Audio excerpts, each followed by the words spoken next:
So welcome to my little video about the match gun I'm going to use in the steel matches in the United Kingdom in 2021. So what have we got? This is a Rimfire Magic all Eley receiver with a power custom bolt, extended racker and Volquartsen 12.5-inch barrel. For the UK market, these differ a little bit in that the thread inside it here, instead of being 1/2-inch 28 UNEF, which is common on a lot of 2.2 rimfire rifles, this is the 20 1/2-inch 20 UNEF, so it'll take pretty standard UK moderator. The Volquartsen barrel comes with the much larger thread, so you need an adapter with a Volquartsen. This is the size of the thread for the Volquartsen, and that would screw on. That's a Volquartsen adapter, and then that would then take the standard 20 1/2-inch 20 UNEF thread that most of our 2.2 rimfire moderators come with in the UK. I won't take it all the way off, but that's what you'd get with a Volquartsen.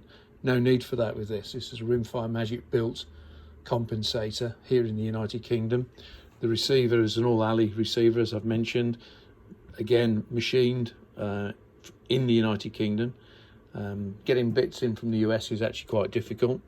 Then the stock I'm going to use is this Altamont stock, although the one here you can see is a Blackjack Boyd's Evolution stock with a 16-inch barrel. See the difference just about. It's not lined up, but I'll do that in a moment. So Boyd's Evolution stock, very similar in weight to the Altamont stock, but again very hard to get any of this stuff in from the US. However, Rimfire Magic do import these stocks as they do the barrels. They are the importer for Volquartsen barrels in the United Kingdom, so that makes it very easy to put everything together. So this one with a 12.5-inch barrel has got a BX Ruger 1022 trigger, fairly basic. However, I've worked on that, so it's about a 2-pound trigger pull. And this 16-inch one, which is a brand new gun, waiting for a new owner, that's also had my trigger work done to that, so that's just over £2, very nice and crisp. Then we have a magazine release. The bolt is modified so that we don't get hold open on the last round. You don't want your gun inadvertently holding open during a speed steel match, so that feature's removed.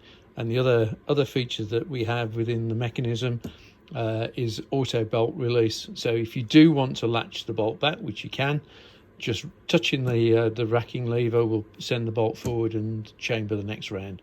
So hopefully eliminating some of the issues that you get during a match. If you need to clear a jam, you know you've just got to rack the bolt and it will go in. So on top of that, I've got a Seymour sight. I like the shield sights, they're great. I prefer a larger dot, so I can get a 12 MOA dot in the Seymour. They're interchangeable as well. You get little dot modules for them. There's a few different size dot modules, so you can mess with those. It's quite handy. They're quite an old-fashioned sight now, the Seymour railway sight, but I still quite like the size of the aperture of the window, and I do like quite a large dot. Kurt Grimes, one of the best rimfire steel challenge guys, I think he uses a 16 MOA dot, so pretty big. I like the big dot on the speed steels because you can just get the dot over the steel somewhere. If it's on the edge of the steel or whatever, you know it's going to be hitting the steel. However, with a fine dot, I find I tend to try and drag the dot into the middle of the plate, so I'm trying to be more precise.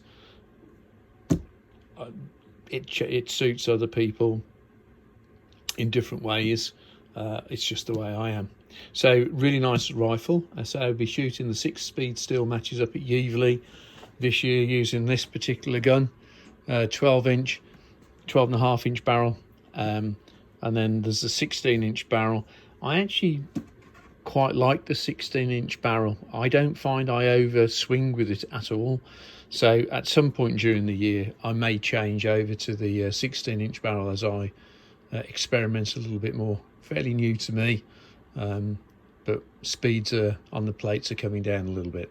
So I hope to post some video of me shooting this, see what times I get. And the great news is we can compare ourselves against the best shooters in the world, because we see a lot of their times posted.